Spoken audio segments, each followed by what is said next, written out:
अस्सलाम वालेकुम। आप देख रहे हैं मुबश्शिर लुकमान यूट्यूब चैनल। मेरा नाम मुबश्शिर लुकमान है। एक बड़ा इंपॉर्टेंट सवाल है जो रोज़ मुझे जब भी लोग मिलते हैं तो वो करते रहते हैं।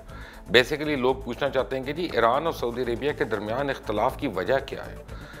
असल में मशरिक़ वस्ता में दरहकीकत चल क्या रहा है, ये ईरान और सऊदी अरेबिया की लड़ाई की असल वजह है क्या। ये वो बातें हैं जो मीडिया पर कभी किसी मसलहत की वजह से, कभी किसी और वजह से, कभी ताल्लुकात की वजह से आती नहीं है सामने। मैं आपको तफसील से बता दूंगा कि क्यों एक ना एक दिन खत्ते में सऊदी अरेबिया और ईरान के दरमियान बराह रास्त कोई ना कोई खुदा न खास्ता हंगामा हो सकता है, और अगर वो हो गया तो वो पूरे रीजन के लिए बड़ा खौफनाक होगा। लेकिन मज़ीद तफसील जानने से पहले बेल आइकॉन ज़रूर प्रेस करें, घंटी का बटन दबाएं और सब्सक्राइब ज़रूर करना ना भूलें, और अपने दोस्तों को ज़रूर शेयर करिएगा ये आप वीडियो। ईरान और सऊदी अरेबिया जो है एक बहुत लंबे अरसे से तनाज़ात का शिकार है, जिसे कई वजूहात हैं। उनमें अहम वजह जो है वो तो मुआशी मफादात है, ख़ित्ते में असर रसूख है और फ़िरका परस्ती है। ये सब उसके एक प्रीमियर उसकी रीज़न्स हैं। बट 1979 के ईरानी इनकलाब के बाद ये कशीदगी कई गुना शिद्दत इख्तियार कर गई। असल में उस वक्त जब इमाम आयतुल्लाह ख़ुमैनी जो उनके एक स्पिरिचुअल हेड थे, इमाम थे उनके पूरे ईरान के, तो उनका ये ख्याल था या लोगों ने उसको ये ऐसे समझा, पता नहीं उन्होंने कहा कि नहीं कहा, लेकिन लोगों ने ऐसा समझा कि अब ईरान का जो फॉर्म ऑफ रिलीजन है ये एक्सपोर्ट होगा ईरान के बाहर भी। तब नई लीडरशिप जो है वो अहले तशी होने के साथ साथ उनकी उस वक्त एंटी अमेरिका भी थी, और इमाम ख़ुमैनी ने खुलकर बादशाहत की मुखालफत का भी ऐलान कर दिया, एक एंटी अमेरिकन ऊपर बादशाहत के ख़िलाफ़। और उस वक्त मामला जो थे ना वो मज़ीद ख़राब से ख़राब तर होते गए। लेकिन जब सऊदी अरब के शियाबादी वाले इलाके जो हैं कज़फ़ वगैरह में मुजाहिरीन ने सड़कों पे आके रिफॉर्म्स का मुतालबा किया, तो उन्होंने इमाम ख़ुमैनी साहब की तस्वीरें जो थी वो उठवा के रखी थी। और इसके फ़ौरन बाद CIA की एक रिपोर्ट आई कि ईरान मुस्लिम वर्ल्ड में इनकलाब फैलाने की मनसूबाबंदी कर रहा है। ये वो बात है जो मैं आपको कह रहा हूँ कि जी exporting the faith beyond its geographical boundaries. अब वो ऑर्गेनाइजेशनल टेक्निक्स जो शाह ईरान की हुकूमत का तख्ता उलटने के लिए इस्तेमाल हुई, वो दूसरे ममालिक में शिया आबादी को सपोर्ट करने के लिए इस्तेमाल की जा सकती थी वहाँ पे, ये उनका ख्याल था।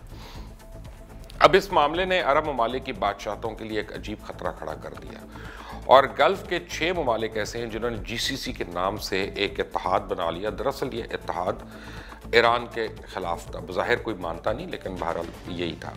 अब 1982 में सऊदी अरेबिया ने ईरान इराक जंग में इराक का माली और अस्करी हिमायत का भी ऐलान कर दिया।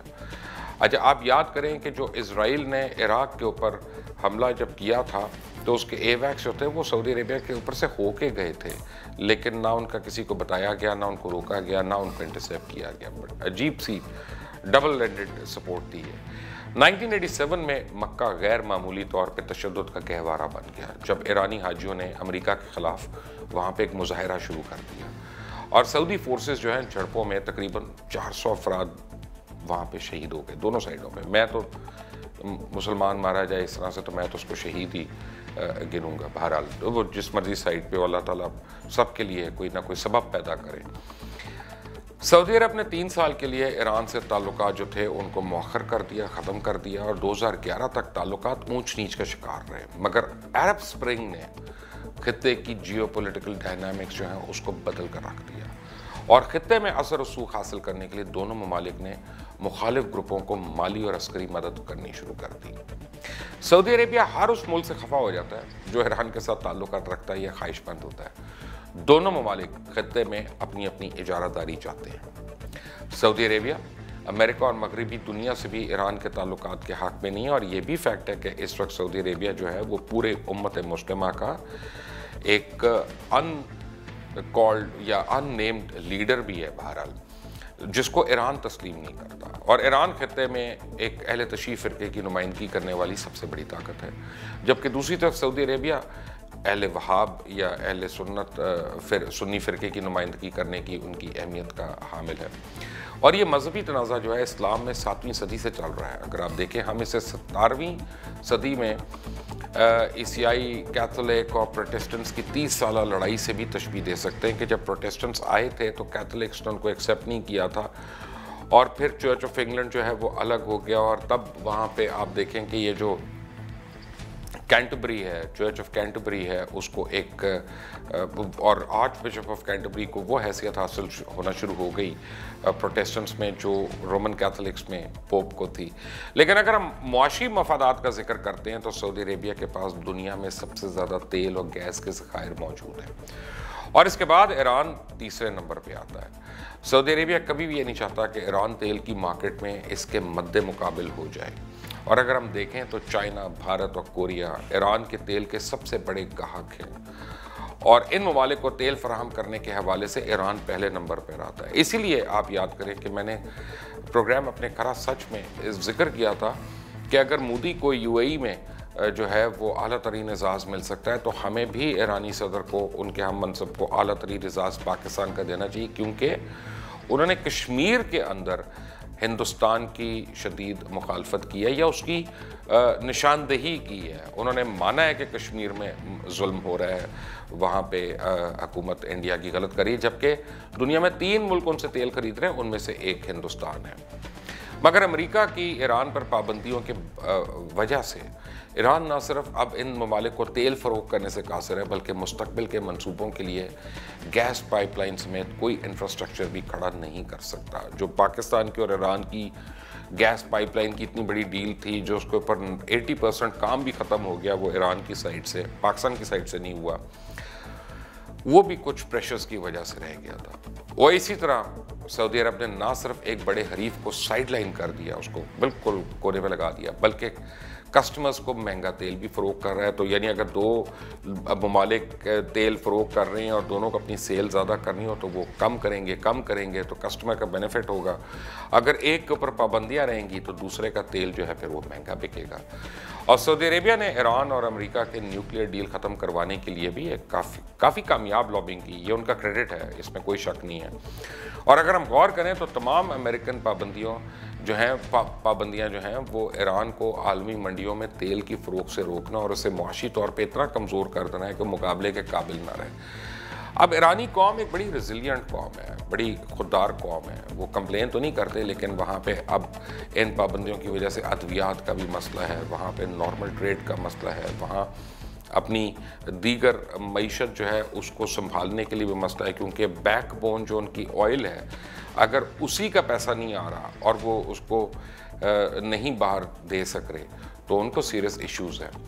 अब अमेरिका की नज़र में सऊदी अरेबिया की अहमियत इस लिहाज से भी बहुत ज़्यादा है कि बेतहाशा सऊदी पैसा अमेरिका में इन्वेस्ट है, यहाँ तक कि फेडरल रिज़र्व बैंक तक में सऊदी अरेबिया के पैसे या सऊदी अरेबियन प्रिंसेस के पैसे जो हैं वो वहाँ पे इन्वेस्टेड हैं। और सऊदी अरेबियन जो है वो बिलियंस ऑफ डॉलर्स की हथियार जो हैं वो अमेरिका से परचेज़ भी करता है। लॉकहीड मार्टिन अमेरिका का नंबर 1 हथियार सप्लाई करने की कंपनी है। 9/11 के बाद 2001 में जब पूरे अमेरिका में स्टॉक गिर रहे थे तो इस कंपनी को $200 बिलियन के फाइटर जेट का एक कॉन्ट्रैक्ट दिया गया और इस कंपनी का मुनाफा जो है नाकाबिले हद तक ज़्यादा हो गया। खत्ते में जब जब कशीदगी बढ़ती है तब इन कंपनियों के मुनाफे में गैर यकीनी इजाफा हो जाता है। ईरान और सऊदी अरेबिया में कशीदगी की एक और बड़ी वजह जो है वो 1400 साल पुरानी एक हमारी अपनी मज़हब के अंदर की जंग है। दोनों ममालिक पूरे मशरिक़ वस्ता पे यानी किस वार लड़ रहे हैं ताकि वो ताकत का मिंबा बन के रह जाए। दोनों ममालिक को पता है कि जंग उनके लिए तबाहकुन साबित होगी और इसके बावजूद दोनों जंग के दहाने पे खड़े रहते हैं। और शाम में ईरान बशारतुल असद को सपोर्ट कर रहा है जबकि सऊदी अरेबिया बागी ग्रुप्स को सपोर्ट कर रहा है। यमन की जंग में सऊदी अरेबिया के बॉर्डर्स ही नहीं बल्कि अंदर तक पहुंच चुकी है और एक तरफ सऊदी अरब जो है वो यमनी हुकूमत को सपोर्ट कर रहा है, दूसरी तरफ ईरान ओसी बागियों को असला समेत हर तरह की मदद फराहम कर रहा है, जो अक्सर सऊदी अरेबिया के अंदर मिसाइल्स और ड्रोन से हमले करते रहते हैं आए दिन। इराक में सद्दाम हुसैन के बाद मुल्क में एनआरकी है और ईरान हुकूमत में शिया कम्युनिटी, जबकि सऊदी अरब वहाँ पर अपना असर रसूख बढ़ाने की कोशिश कर रहा है। लेबनान में ईरान, हिजबुल्लाह और दीगर अहले तशीफ फोर्सेस को सपोर्ट कर रहा है, जबकि सऊदी अरब जो है वह हिजबुल्लाह से लड़ रहा है। हिजबुल्लाह इस वक्त लेबनान के अलावा शाम, इराक और यमन में भी बिल्कुल एक्टिव है। मामलात इस हद तक ख़राब हैं कि कोई भी फ्रंट किसी भी वक्त किसी बड़े हादसे का खुदा न खास्ता पेशकेमा साबित हो सकता है, जो पूरे खित्ते को अपनी आग की लपेट में ले लेगा। मुस्लिम उम्मा को चाहिए इस वक्त, और जो बड़ी ही इम्पॉर्टेंट बात है, कि एक इस्लामिक समिट बुलाया जाए और वो किसी तीसरे मुल्क में बुलाया जाए। That can't be Saudi Arabia, that can not be Iran. और वहाँ बुलाकर दोनों को सामने बिठाकर अगर एक दूसरे की ये इज़्ज़त नहीं कर सकें तो कोई बात नहीं, लेकिन कम अज़ कम एक दूसरे को बर्दाश्त करने के काबिल तो हो जाए, ताकि उम्मत मुस्लिमा में जितने भी मसाइल हैं आपस में लड़ाइयों के, झगड़ों की और इस तरह की वजूहात से, वो तो किसी तरह ख़त्म हो सके। ये इन अ नटशेल आपको मैंने बताया the crux of the issue between Saudis and the Iranians. जाता ये ज़रा पहले है और पहले से शुरू हो जाता है, उसकी तफसील में फ़िलहाल मैं नहीं जाना चाहता। But stay tuned for more updates on this subject and other subjects that come from time to time. Do not forget to press the bell icon and do not forget to subscribe. Allah Hafiz.